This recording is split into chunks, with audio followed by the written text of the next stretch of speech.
Are you getting ready to take your car to the dyno and you want to make sure you've got everything you need? Check out this quick video.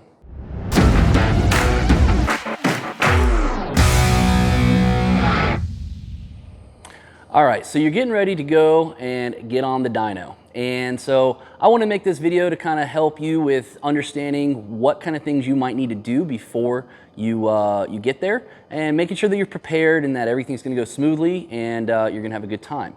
So let's go out to my vehicle and let's just kind of talk about these things in no particular order.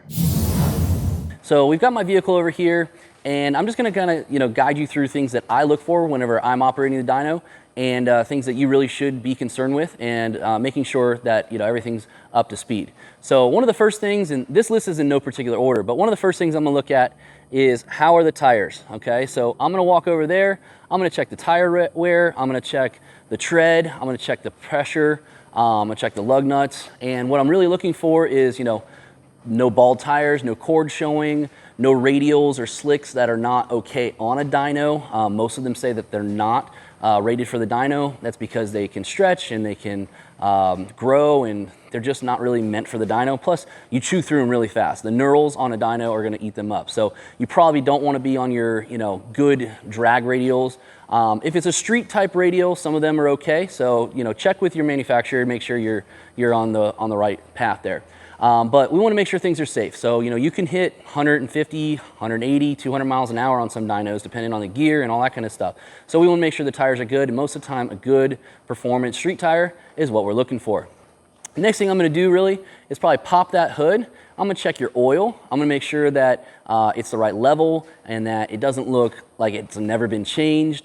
I'm going to look at the coolant temp. I'm going to look at the coolant level. If I can see that, I'm going to look just around the engine bay and see that nothing looks kind of backyard mechanic, just completely mashed together. I'm not looking for everything perfection. We're all doing our own thing, but at the same time, I want to make sure that there's going to be nothing that's going to surprise me later.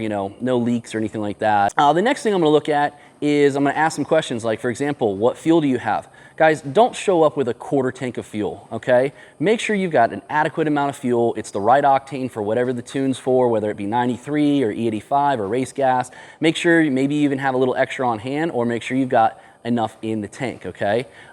That's just, common sense, because sometimes if you're just getting a couple pulls done, it's not going to take a whole lot of gas, but you still want to make sure you've got enough. You don't want to run dry. And if you're going to be there for a few hours, or even leaving it overnight for someone to work on, make sure they've got enough so that they don't have to go get it for you, and that things are just going to go well, because you want to have that prepared for them.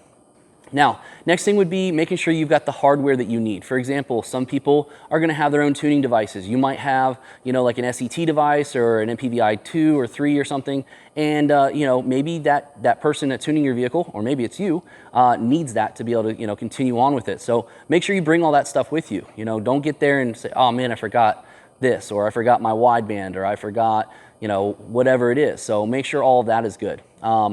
Now, the next one, I'm going to do is I'm actually going to check under the car for any leaks, okay? I don't want to see oil leaks and transmission fluid and other things dripping on my floor. Definitely no gasoline kind of fuel smells. If there's anything weird like that, it's not going on. So, just checking over things.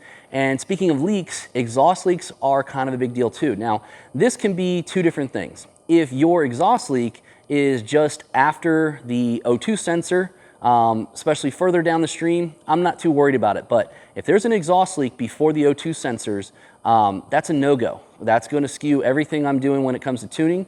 And if you're tuning, you should be concerned with that as well. So, ask the customer, make sure, kind of check things out. I know you can't always put these up in the air and look at everything, but if you're hearing that kind of exhaust tick, that kind of, leaky sound, probably not a great idea.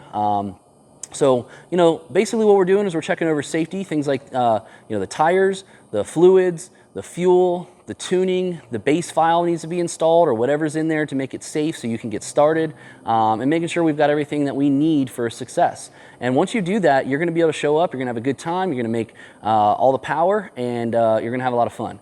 So go through that list, make sure you've got everything, and keep making that horsepower.